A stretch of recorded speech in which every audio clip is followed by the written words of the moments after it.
Assalomu alaykum muhtaram yurtdoshlar. Mazkur muloqotimiz muhim siyosiy voqea O'zbekiston rahbarining Tojikiston Respublikasi prezidenti taklifi bilan ushbu mamlakatga amaliy tashrifi, davlatimiz yetakchisining kecha Dushanbe shahrida bo'lib o'tgan Markaziy Osiyo Rossiya 2-sammitidagi nutqida ilgari surilgan tashabbuslarga bag'ishlanadi. Ta'kidlash kerak, Markaziy Osiyo Rossiya formatidagi 2-sammit nafaqat mintaqaviy hamkorlikni rivojlantirish, balki yangi geosiyosiy vaziyatlarda o'zaro ishonch va hamjihatlikni kuchaytirishda katta ahamiyatga ega.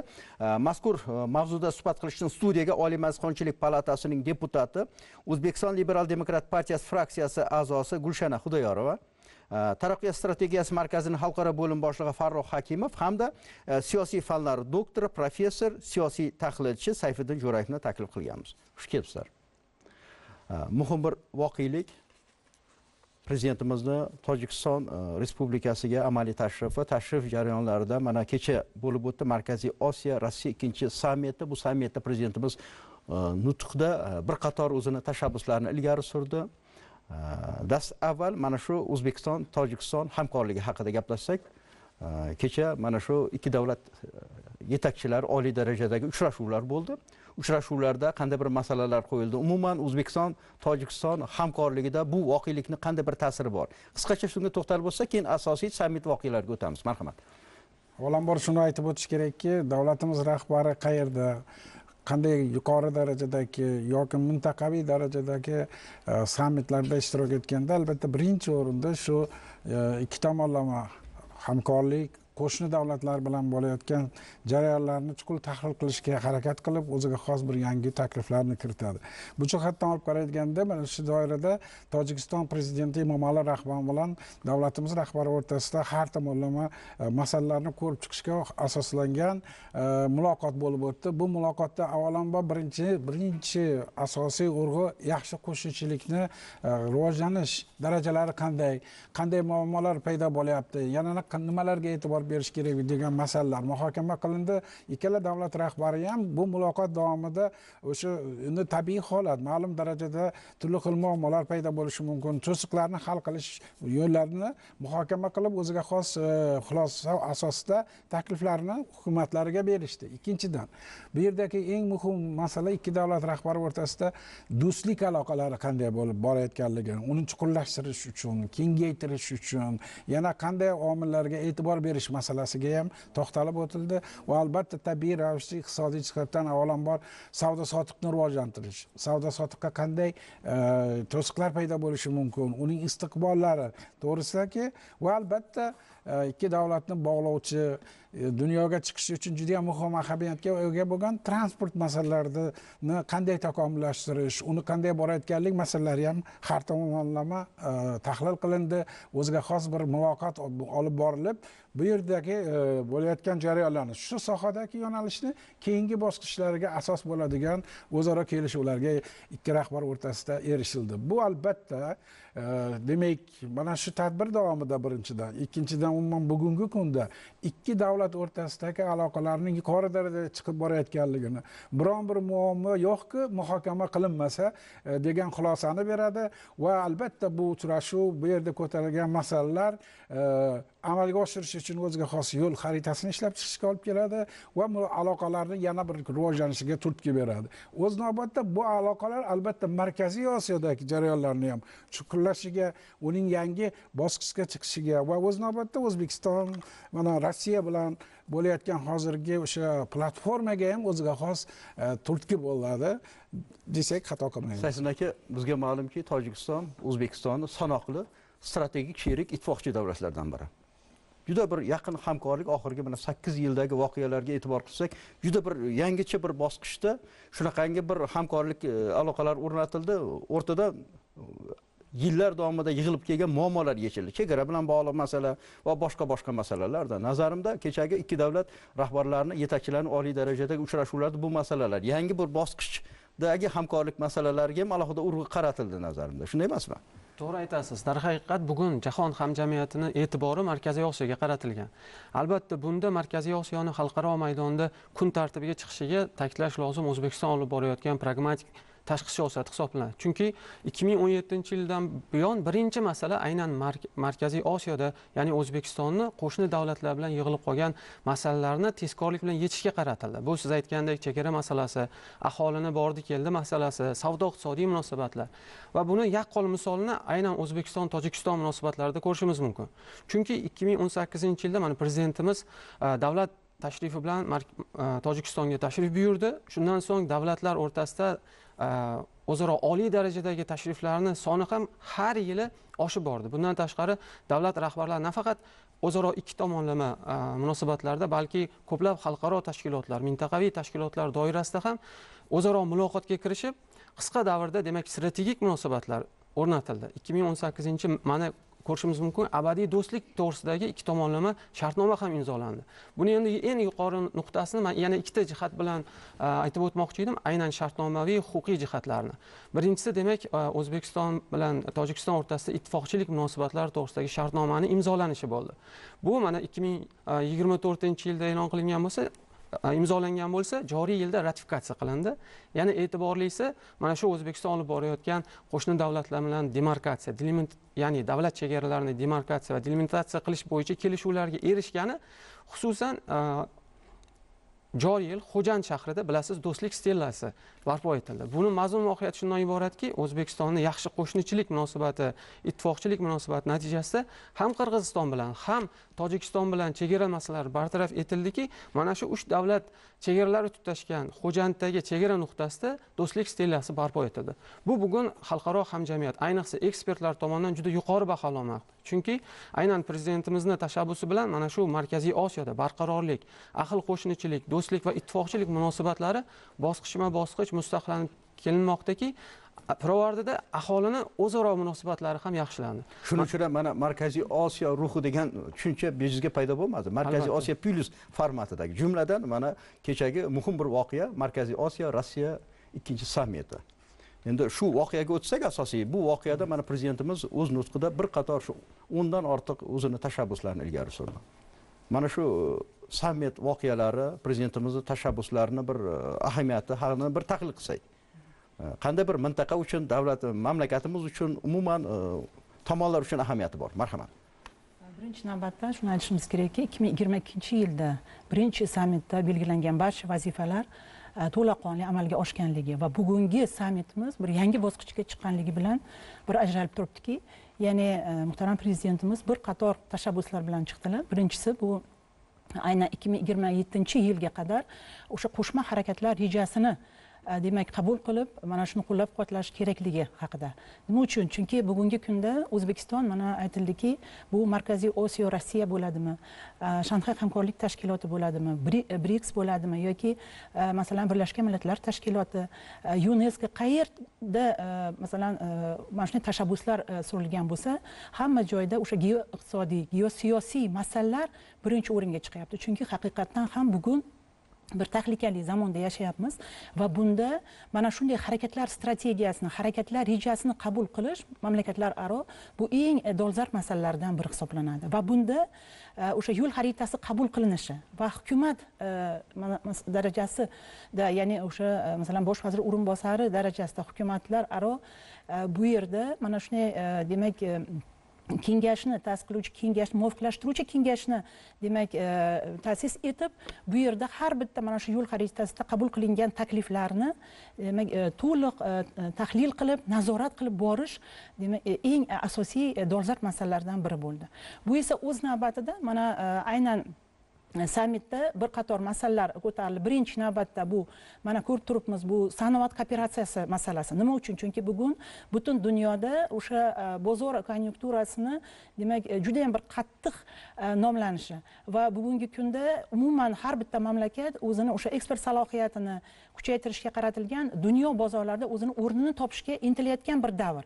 Va shuning uchun bugun sanoat kooperatsiyasiga va shu bilan bog'liq bo'lgan demak logistika, transport logistika tizimiga juda katta e'tibor qaratildi. Bu borada prezidentimiz ya'ni aytdilarki, bugungi kunda aynan o'sha Markaziy Osiyo, Rossiya aynan agro ekspress demak nimasini ilgari surish borasida bu esa o'z navbatida nafaqat Markaziy Osiyodagi mamlakatlar Rossiya bilan bir qatorda mana shunday bir sherikchilikni savdo iqtisodiy masala sherikchiligini yana ham mustahkamlaydi va bu borada har bitta mamlakat uchun juda katta foydali bo'ladi, ham iqtisodiy ham ijtimoiy masalalarda, ham eng asosiysi mana tovar ayirboshlashi masalalarida, sanoat kooperatsiyasi masalalarida va mana shu savdo iqtisodiy masalalarni rivojlanishiga juda katta o'zini bir ulushini beradi deb aytiladi.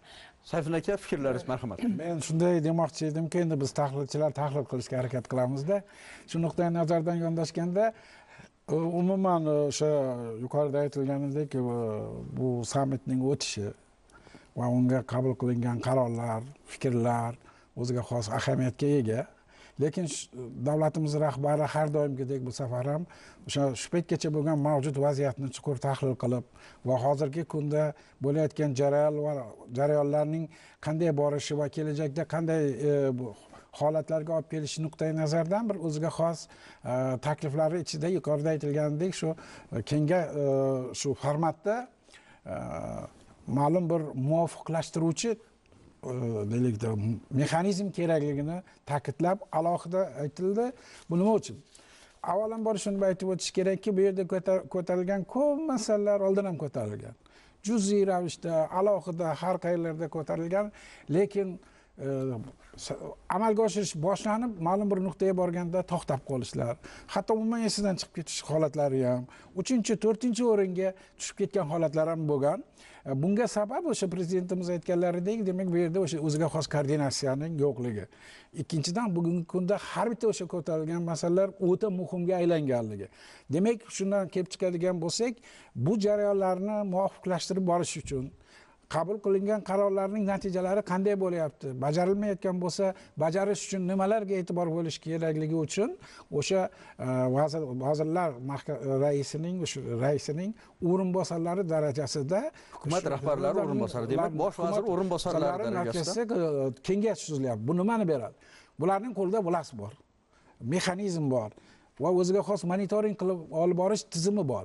Mana shu tizimni monitoring qilib olib borib, ular o'ziga agar borayotgan yutuqlarni avvalambor e'tirof etib, chiqib kelayotgan muammolarni o'rtaga tashlaydi. Demak, bunga o'ziga xos bir javob berish reaksiya instituti paydo bo'ladi. Bu juda ham muhim. Nafaqat bugungi kun uchun, balkim kelajak uchun ham kerak. Chunki hozirgi paytda dunyoda deylik mana shu mintaqalarning kuchayishi, ular o'rtasidagi aloqalarning yaqinlashuvi kuzatilyapti-da. Shunday sharoitda Rossiya va Markaziy o'rtasidagi o'zaro munosabatlarning mana shu doirada qanday borayotganligini, qanday kechayotganligini va nimalarga olib kelayotganligini, demak o'sha yuqoridagi kengash darajasida monitoring qilib borish, munosabat bildirish strategik ahamiyatga ega bo'ladi. Chunki bu yerda hamma o'ziga mas'uliyat oladi va shuni mas'uliyati orqali bajarishni ta'minlash kerak. Bu esa o'sha yuqorida ko'tarilgan eng yuqori darajadagi g'oyalarni, takliflarni amalga oshirish imkoniyatlarini kengaytiradi, chuqurlashtiradi va yangi shart-sharoit yaratadi shunga. Eng muhim masala ham shuda. Kelishuv yuzasidan mana shunday bir formatlardagi uchrashuvlarda qarorlar, loyihalar tasdiqlanadi, hamma rozilik beradi, lekin u qog'ozda qolib ketmasligi kerak. Prezidentimizning tashabbusini bir amaliy ahamiyati ham shunday. Bu yerda yig'ilib, masalan, bunday bir tadbirlarda, sammitlarda kelishilgan kelishuvlar albatta hayotga tatbiq etilishi kerak. Bunda tomonlar uchun manfaatli-da. Prezidentimizning yana bir tashabbusi bu mamlakatlarimiz transport logistika konturini ishlab chiqish bilan bog'liq, ilgari surildi. Buni qay darajada muhim? Nega bu masala davlat rahbari tomonidan ko'tarildi? To'g'ri aytasiz. Men e'tibor bermoqchi bo'lgan narsa shundan iboratki, haqiqatan agar so'nggi jarayonlarni kuzatadigan bo'lsak, O'zbekiston olib borayotgan ko'p tomonlama diplomatiyani bir o'ziga xos jadallashayotganini kuzatishimiz mumkin. Ayniqsa mana so'nggi oylarda, sentyabr oyidan boshlangan, masalan, Shanxay hamkorlik tashkilotining sammiti bo'ladimi yoki keyinroq Birlashgan Millatlar Tashkiloti bosh assambleyasida prezidentimiz ilgari surgan tashabbuslar bo'ladimi va mana kuni kecha bo'lib o'tgan Turkiy davlatlar tashkilotining sammitida ham prezidentimiz tomonidan ilgari surilgan takliflar mana kecha bo'lib o'tgan Markaziy Osiyo Rossiya sammitidagi tashabbus bilan o'zaro bog'liqligini va mantiqiy davomiyligini ko'rsatadi. Xususan siz aytgan, demak, transport koridorlari bo'yicha O'zbekiston ilgari surayotgan ikkita yirik muhim tashabbus, ya'ni O'zbekistonni va Markaziy Osiyoni jahon bozorlariga imkon qadar qisqa yo'llar bilan chiqarishni va sharq va g'arbni bog'lovchi, shu bilan birga shimol va janubni bog'lovchi transport yo'laklarini mustahkamlashga qaratilgan. Shundan kelib chiqib, aynan Trans-Afg'on koridori bo'ladimi yoki mana Xitoy, Qirg'iziston, O'zbekiston yoki o'rta koridor bo'ladimi? Mana bularning hammasi bugungi kunda O'zbekiston va Markaziy Osiyo davlatlarini transport tranzit salohiyatdan foydalanish, Markaziy Osiyoga jahon bozoridan va shu bilan birga O'zbekiston va qo'shni davlatlarda ishlab chiqarilayotgan mahsulotlarni jahon bozoriga olib chiqish masalasi ko'tarilmoqda. Eng muhim bir masala nazarimda shu imkoniyatlar bor, intilishlar bor. Alohida milliy dasturlar qabul qilingan. Jumladan o'sha avtomobil, temir yo'l, aviatsiya aloqalari sohasida. Lekin bu dasturlarni uyg'unlashtirish masalasi turibdi kun tartibida. Birlashtirish masalasi turibdi-da, mana shunday bir transport logistika kontr ishlab chiqiladigan bo'lsa, uyg'unlikda ish ketadi-da. Bu samarasi ham menimcha yaxshi bo'lsa kerak natijasi. Natijaga qaratilganga o'xshaydi. Farhod aka, juda ham muhim va kerak bo'lsa og'riqli, kerak bo'lsa istiqbolga ega bo'lgan masalada. Shuning uchun ham prezidentimiz bunga alohida. Kelib bitta yo'nalishni olaylik. Markaziy Osiyo davlatlari ko'proq qishloq xo'jalik mahsulotlarini yetishtiradi. Rossiya, допустим, deylik, ko'proq u yerda shunga ehtiyoj juda katta.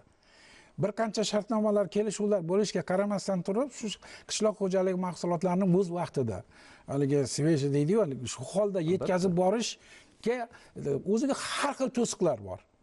Qayerdadir chegarada, qayerdadir bir kompaniya o'rtasida, qayerdadir bir hatto hukumat darajalarida ham shu holatlar uchrab turadi. Agar endi kontur tuziladigan bo'lsa, endi bunday fan tiliga yo analitika tiliga aytganda bu kartasi tuziladi. Qayerdan mahsulot chiqyapti? Qayerga yetib borish kerak, qayerlardan o'tish kerak, qayerlarni masalan deylik xalaqit beradigan o'zinglarni olib tashlashga qaratilgan. Bu nafaqat strategik ahamiyatga ega bo'lgan taklif, balkim bu amaliy tatbiq. Amaliy jihatdan amalga oshirishni mas'uliyatni yuklayapti. Lekin yuklaganda ham hammaning nomidan, chunki hamma bunga rozi bo'ldi. Shunday qilishimiz kerak deydi. O'ylaymanki, mana shu deylik transport bo'yicha shuni mana yuqoridagi fikrlarga ham qo'shiladigan bo'lsak, bundan hamma yutadi. Nafaqat Markaziy Osiyo davlatlari, balkim Rossiya ham, qo'shni davlatlarimiz ham, masalan Afg'oniston, Xitoy ham yutadi. Lekin o'rtada bo'lib turgan mana shu to'siqlarni, ko'pincha sun'iy bo'lgan to'siqlarni olib tashlash vaqti yetib keldi. Mana shuni prezidentimiz dadillik bilan ilgari surdi va o'ziga xos ijobiy munosabatga erishdi. Muhtaram ishtirokchilar, prezidentimizni nutqidagi ilgari surgan tashabbuslardan yana bir muhimi bu Markaziy Osiyo Rossiya sanoat injiniring hubini tashkil etish masalasini ilgari surdi taklif sifatida. Bu bejiz emas. Buni bir ahamiyatini qanday bir oddiy jaydari qilib xalqona qilib tushuntirsak bo'ladi. Marhamat. Rossiya bizani bir strategik hamkorimiz sifatida eng yetakchi hamkorlarimizdan biri hisoblanadi va biz bir qator iqtisodiyotimiz yo'nalishlari bo'yicha energetika, xomashyo, mashinasozlik, umuman ekologiya sohasidagi bugungi kundagi mana raqamlashtirish deymizmi, hammasi bo'yicha demak juda katta bitimlarimiz bor va bu bitimlar albatta juda ikki tomonlama konstruktiv jihatlari shundaki, bugun katta o'zini bir mevalarini beryapti. Va aynan bugun hub haqida gapirdingiz, albatta sanoat injiniring hubi, ya'ni o'sha Markaziy Osiyo Rossiya bu ham o'z navbatida mana shu bo'layotgan ishlarni yana ham muvofiqlashtirib kengaytiradi. Hamma tomonlama. Bu nafaqat O'zbekiston Rossiya, balki Markaziy Osiyo Rossiya va boshqa qo'shni mamlakatlarga ham juda ham katta o'zini mana shunday bir ijobiy natijasini beradi. Chunki bugungi kunda mana aytishimiz kerakki, mana raqamlarga agar bir nazar tashlaydigan bo'lsak, bugun biz Rossiya bilan birgalikda deyarli yuzlab shartnomalarimiz bor. Bulardan biri bitta yo'nalishni olib qaraydigan bo'lsak, bugun nafaqat sanoat kooperatsiyasi, balki o'sha tadbirkorlik, ishbilarmonlik muhitini rivojlantirish borasida juda katta bir loyihalar borki, bugun masalan mana shu hub haqida aytilganda, mana shuni juda katta bir tadbirini o'tkazish. Ya'ni bugun Rossiyani eng yetakchi tadbirkorlari va O'zbekistonning eng yetakchi tadbirkorlari, Markaziy Osiyodagi eng yetakchi tadbirkorlarni bir joyda bularning mahsulotlarini ko'rsatish, butun dunyoga ko'rsatish masalalari haqida gap ketyapti. Bu esa o'z navbatida albatta kuchlar birlashganda, tadbirkorlar birlashganda, bu har bitta mana shu sammit doirasidagi mamlakatlar uchun bu ham iqtisodiy, ham ijtimoiy, ham madaniy nuqtai nazardan juda katta o'zini bir natijalarini beradi. Mana yana ikkita bir jihatga to'xtalmoqchi edim. ya'ni Skolkovo markazi. Bugun Skolkovo markazi Rossiyadagi Moskva shahridagi Skolkovo markazi butun dunyoga o'zini loyihalarini sotyapti. Bu nafaqat raqamlashtirish, innovatsion g'oyalar, dasturlar, bugun o'sha dasturiy mahsulotlar. Buni muhtaram prezidentimiz alohida aytdilarki, mintaqa mamlakatlarda, har bitta mana shu Markaziy Osiyodagi mamlakatlarda Skolkovani o'zini filiallarini ochish masalasi. Bu o'z navbatida nima beradi? Birinchi navbatda olimlarimiz birlashadi. Bu boradagi yetakchi institutlar, ilmiy maktablar birlashadi. Va bunda kuchlar birlashganda bilamizki, o'sha dasturiy ma'lumotlarni, raqamlashtirishni, innovatsion g'oyalarni albatta bitta ikkita mamlakat emas, ko'proq olimlar demak birlashib qilganda albatta katta bir olamshumul loyihalar, dasturlar amalga chiqadi. Bu esa o'z navbatida albatta har bitta mana shu ishtirokchi mamlakatlarimiz uchun o'zini mevasini beradi. Yoki masalan bugungi kunda biz bilamiz o'sha yadro fizikasi masalasi nihoyatda bir keng ko'lamli amalga oshirilyapti. Bu borada bugungi kunda ya'ni biz bugun bir siyosiy katta bir voqelik nimasida turibmiz dedilar prezidentimiz. Ya'ni o'sha birinchi reaktori, o'sha yadro nimani birinchi reaktori demak ishga tushirilishi masalasi. Bu borada biz tinchlik maqsadida mana shu nimani demak qo'llash masalalari turibdi. Va ayniqsa mana tibbiyot sohasini alohida aytdilarki, bugungi kunda aynan mana bu narsani tibbiyot sohasida ham qo'llash masalalari. Ya'ni bugun qonunchiligimizda ham bular bor. Ya'ni eng asosiy narsa biz bilamiz mana bu butun dunyoda larzaga olib kelgan masala bu onkologik kasalliklar. Mana shu yadro kuchlarini, ya'ni o'sha tinchlik demak nuqtai nazardan foydalanish. Oddiy joyda tushuntiraylik-da. Yadro tibbiyot markazini ochilishi bu Rossiyada katta bir imkoniyat bor bu yo'nalishda. Albatta. Atom energetika sohasida-da. Bitta jihatini hozir aytmoqchi. Shu sammit doirasida mana foyda olib qo'yildi. Sammit doirasida aytildi. Bizda hozir ham masalan bundan foydalanyapti. Ya'ni onkologik kasalliklarni erta tashxis qilish. Bilamiz 3-4 stadiyasida ko'proq o'lim bilan tugaydi, lekin o'sha 1-2 stadiyasida tashxis qilish aynan mana shunday bir katta demak yadro nimalaridan, kuchlardan foydalangan holda bugun aynan mana shu kuchlar birlashgandagina va ayniqsa Toshkent shahrida bilamiz bu borada aynan muhandislik fizika instituti bor, Moskvani filiali bor. Mana shu joyda deb tashabbus qilindiki, butun Markaziy Osiyo mamlakatlari bilan, Rossiya bilan kadrlar tayyorlashni demak asosiy o'chog'i mana shu yerda bo'lishi kerak degan nima ta'kidlandi. Bu esa ishtirokchilar 5 minut vaqtimiz bor, fikrlar ko'p. Marhamat. Men o'sha hab bo'yicha qaytaylik. Juda ham o'rinli savol. Bu bizda umuman birinchi marta tizimda ravishda tashkil etiladi. Nima uchun? Hubni o'zini sanoat hubini tashkil qilish bu hozirgi sanoat dunyoda kechayotgan 6-sanoat revolyutsionining natijasi. Shuni tashkil qilish bo'yicha O'zbekistonda ham o'ziga xos shart-sharoitlar bor. Injenerlar tayyorlash, matematika bo'yicha, fizika bo'yicha, texnika bo'yicha mana keyingi vaqtlarda amalga oshirilayotgan islohotlar natijasida kadrlar, injenerlarning bir yangi avlodi paydo bo'ldi. Ikkinchidan, mana shu regionda, ayniqsa O'zbekistonda yangi sanoat mahsulotlari ishlab chiqarishga zarur bo'lgan xom ashyolar yetarli. Uchinchidan, mana shuni Buxoroda joylashtirilyapti masalan. Bu hab mahsulotlarini oldingidek katta eshelonlar qilib, bu yoqdan Moskvadan u yoqqa emas, samolyot bilan oddiy kichkina hajmli bo'ladi. Shu jihatdan yangi aeroport qurilyapti. Mana shular o'ziga xos birlashganda qo'shni davlatlar bilan birgalikda mana shunda sanoatning o'ta yangi sohasini rivojlantirishimiz kerak. Chunki O'zbekiston hozirgi kunda qishloq xo'jalik rivojlanishidan sanoat rivojlanishiga o'tib boryapti. Bu hublarning paydo bo'lishi shunga katta turtki beradi va o'z navbatida qo'shni davlatlarimiz ham shunga tortyapti. Demak, bu Markaziy Osiyo bo'yicha hub paydo bo'lishi 5 ta mamlakatning shu yangi sanoatni rivojlantirish bo'yicha. Bu degani ertaga chiplarning o'zimizda ishlab chiqariladi. Uni tayyorlaydigan mutaxassislar ham paydo bo'ladi.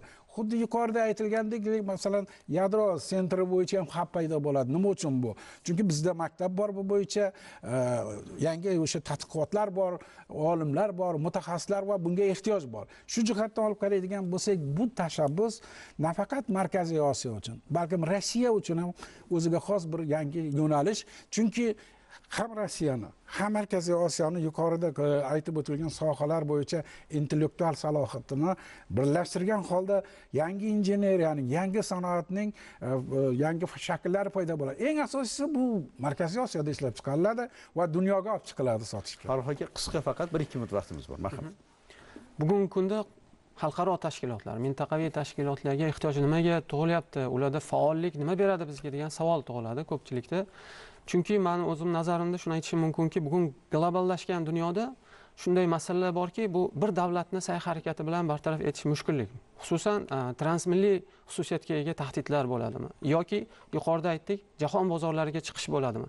Mana shu ayniqsa O'zbekiston kabi dengizdan, jahon bozorlaridan uzoqda joylashgan davlatlarga qo'shnilar bilan birinchi navbatda va yirik savdo hamkorlari bilan munosabatlarni yaxshilash, ular bilan ittifoqchilik munosabatlarini o'rnatish va turli sohalarda, ayniqsa savdo iqtisodiy, gumanitar sohalarda kelishuvlarga erishib, mana shu O'zbekistonda yoki ishlab chiqarilayotgan mahsulotlarni jahon bozoriga chiqishga to'sqinlik qilayotgan turli masalalarni bartaraf etish hisoblanadi. Va bundan tashqari yana ahamiyatlisi aynan mana shu tashabbuslarni amaldagi ifodasini aytishimiz mumkinki, xususan O'zbekiston Tojikiston o'rtasida fuqarolarning borib kelishi uchun viza rejimi ham bekor qilingani. Bundan tashqari avtobus bo'ladimi yoki temir yo'l bo'ladimi yoki avia qatnovlarni ham yo'lga qo'yilganligi. Bu nafaqat Tojikiston bilan, balki barcha qo'shni davlatlar bilan bosqichma-bosqich amalga oshirilyapti. Pirovardida aholi, fuqarolar farovonligiga xizmat qilyapti. Eng muhimli jihati ham shunda-da. Markaziy Osiyo Rossiya formatidagi sammitda, mana birinchi sammit dan keyingi jarayonlar, uni ijrosi bilan bog'liq ba'zi ekspertlar fikrlarini aytyapti. Anchagina bir natijalar qilindi, o'zgarishlar, yangi bir bosqichda rivojlanayotganligi haqida fikrlar bor. O'z navbatida mana ikkinchi sammitgacha bo'lib o'tgan bo'lsa, prezidentimiz o'zi masalan 10 dan ortiq tashabbuslarni ilgari surdi. Buni hammasi mana shu Markaziy Osiyo Rossiya hamkorligini yangi bir davrini boshlab berish bilan bog'liq. Bu mamlakatlarning taraqqiyoti uchun xizmat qiladi, xalqning farovonligi uchun. Eng muhimi mana shunday bir mintaqadagi tinchlik, barqarorlik, hamkorlikning yangi bir istiqbolini ko'ryapmiz. Bu unday bir yirik tadbirlar orqali biz navbatdagi dasturlarimizda ushbu mavzuga qaytamiz. Albatta vaqtimiz yakunlanyapti. Ishtiroklaringiz uchun sizlarga tashakkur. Muhtaram teletomoshabinlar, O'zbekiston 24 telekanali o'z dasturlarini davom ettiradi. E'tiboringiz uchun rahmat.